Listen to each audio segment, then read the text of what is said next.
back to my channel. My name is Liesl, and if you're tuning in, you are going to learn from me how I prepare for concerts and the advice I can give to you all preparing for concerts. Now, as you guys can tell, I literally have a concert in the next 3 hours, and I still have yet to do my makeup, and I have yet to figure out what jewelry I'm going to wear. But I can tell you guys this, my bag is packed, my ticket is downloaded, and all that I have to do is just prepare everything else.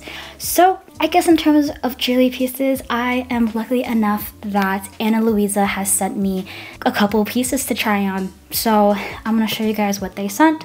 I got a Elijah bracelet. It's basically like a simple chain, and as a girl who wants to try bracelets, I'm actually super lucky that they had not only sent me one, but they sent me two. This one is the Hannah bracelet, and it is a flower and pearl detail bracelet. It's super pretty, very dainty. And that's also gonna go on my wrist so that these are layered.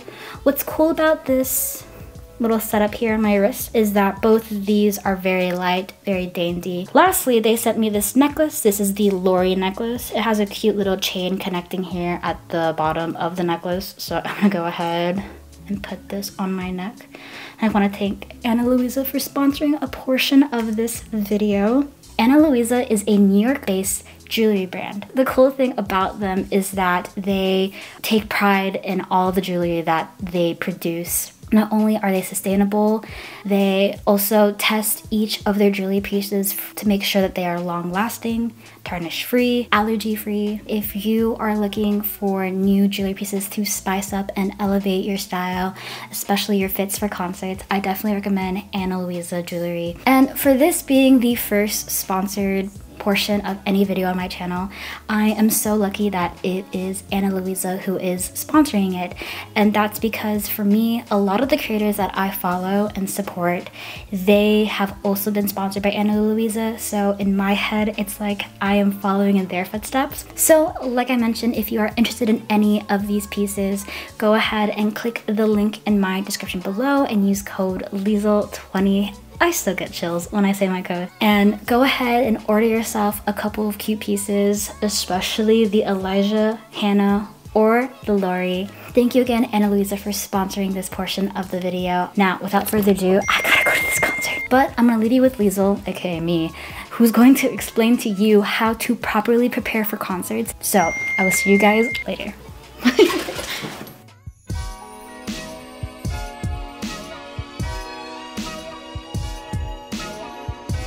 I'm gonna add a disclaimer that while I'm taking the time to explain concert preparation, I know that a lot of people have different experiences. So please do not think that because I'm saying something, it's gonna be 100% the same experience you may be experiencing in terms of concert preparation. I just want to help those who feel a little overwhelmed in terms of like what concerts look like nowadays.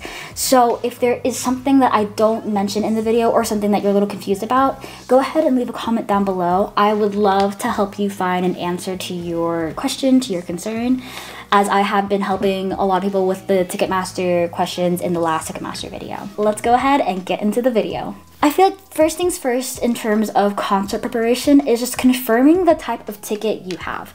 I'm gonna go ahead and explain the different kinds of tickets you can expect to purchase for a concert. That includes general admission, assigned seating, or VIP. And I'll give you my personal 2 cents on how I use these tickets to my advantage when I go to a concert. So starting with general admission tickets. General admission tickets are usually labeled as GA or unassigned seating tickets. And this, for me, honestly tends to be the most lengthy in preparation because of the planning of where you want to be in terms of yourself and the stage. Typically for GA tickets, venues will inform ticket holders when they are allowed to line up for these shows. And the best practice for me is when the venue tells you what time to line up, follow their rules and regulations. These just keep your safety in mind. But later in the video, I'll kind of touch on people arriving even earlier than the allowed time. If you are among the fans who want to get a better view of the artist, but not particularly looking to be at the barricade of a show, it is really good practice to get to the venue early. Now, as a 5-foot fangirl, I try my best to be at the venue as early as I possibly can, just because I know that I do not want to be behind somebody who is 6 foot tall and not be able to see the show the entire time. And I do have a formula in terms of how to get a really good view at a concert. So whether that's showing up 5 hours early or even 2 hours early, based on my experience, I've seen a pattern when people go into the venue that a lot of people like to have like a center view of the stage. And that's great because obviously if you see the center view of the stage, you can see everything on stage. In my opinion, the best place to see an artist close enough is to see where the crowd is less densely populated around the stage, and that ends up being the left and the right side of the stage. Yes, you are sacrificing, you know, seeing the entire stage, but you're able to see the artist at a really good angle regardless. But I tend to always advise people to just watch the crowd and see where everyone is going, because then you can kind of like, you know, pick and choose which side or where you want to stand for the show. Now, I know that I mentioned that if you want to have a good close view of the stage, it's good to show up. But there are advantages of staying in the back of a concert venue. Now, for me, I've only seen this advantage work at a bigger venue where the floor of the concert venue is general admission. I knew that I did not want to bring my little sister into the crowd of people towards the front of the stage. So we kind of like chilled towards the back, and it gave us a lot more space to be in the back, to dance, to sing, and to have such a good time. And plus, even though we weren't like right beside the stage, Blackpink was able to see us, able to get some of the members to wave at us, and that definitely made my little sister's night and my night. So basically, just assessing the layout of the general admission area is going to be your best bet in terms of optimizing your view of the concert for the rest of the night. Going back to what I said, I only advise people who are watching this to go to a venue when the venue says that you're able to line up. And I only say this because I don't want to condone to put anyone who's watching this in a very unsafe position. But there are situations where people want to line up earlier than the allowed time because they want to get the coveted barricade. Now, there's a lot of debate in terms of whether lining up for barricade, you know, is a good thing or bad thing. The reason why people love having a barricade view is that there are more opportunities for the artist and the fan to have more interactions. My only barricade experience happened at the Head in the Clouds Festival in New York when I was able to rush onto the floor of the venue and get a spot right up against the stage. The closest I've ever gotten in a concert setting is when I waited in line for Nicki and we got a row or two back from the stage. I will say in terms of this, I've known people who have shown up to concerts literally 2 hours before and have been able to get barricade. So again, it's all about how you play your cards. The way to ensure you potentially get a close enough view of the artist is if you line up as early as possible. And that potentially includes lining up or even camping out a day or two prior for the show. Now, camping prior to the show is almost not allowed at all venues, but the rule of thumb for a lot of campers is that if the venue does not have any consequences that they list out, people tend to do this more often. A practice is a little bit more common now is that people will line up early enough to get a bracelet, a numbered bracelet, and be able to go back to their hotels, back to their places of where they're staying and get ready for the concert and actually shower and feed themselves. And this will allow you to come back at a certain time in a certain order and get into the venue as soon as possible. However, if you plan to be waiting at a venue at the earliest time you're allowed to, it's better to prepare yourselves with a plan for not only yourself, but for those who are attending the concert with you. Depending on where you find yourself in line, here are the tips I can offer in terms of waiting. Number one, if you're finding yourself in line, just make yourself comfortable. Don't try to, you know, wear clothes that don't match the weather. Don't try to stand if you're not able to stand for a long period of time. You can bring chairs, you can bring blankets, you can bring something to make you comfortable so it makes the experience a little less uncomfortable. Also, have a plan in terms of getting ready for the concert. While I have seen people get ready in the bathrooms of concert venues, I feel like the most easiest way to get ready for a concert is to get ready in the comfort of your hotel room or your home or your room, wherever you are staying. And if you don't want to lose that spot in line, what helps is making friends in line with you if you're by yourself, or having shifts with your friends in line with you so that 2 of you can stay, hold your spot while 2 of you go back to the hotel and get ready. This also applies to bathroom breaks. Please do not wait in line for a long extended period amount of time because it's not worth the UTI.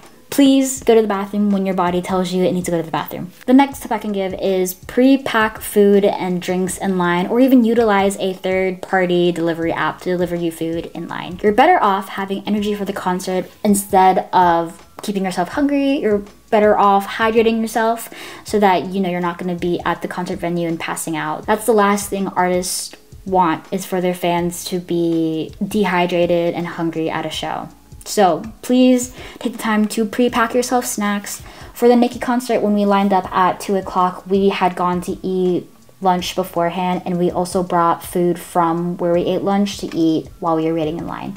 Later that day, we also got food delivered to us because obviously we're getting hungry as the hours led up to the show. For everyone's sake and safety, please clean up after yourselves. If you're going to be bringing additional items, if you're going to be eating, make sure you just clean up after yourselves. It's kind of disheartening when I see people, whether that's waiting in line for a show or camping, leave blankets, leave chairs, leave trash all over the ground.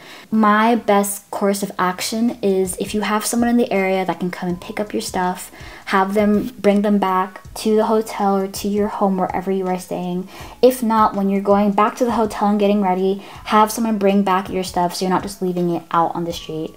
So whether that's making friends in line, using time to catch up on a show, catch up with others, study the artist's anticipated set list, there are many ways to pass the time in order for you to get close enough to the stage to see your favorite artist. Moving on to another type of ticket, the assigned seats tickets.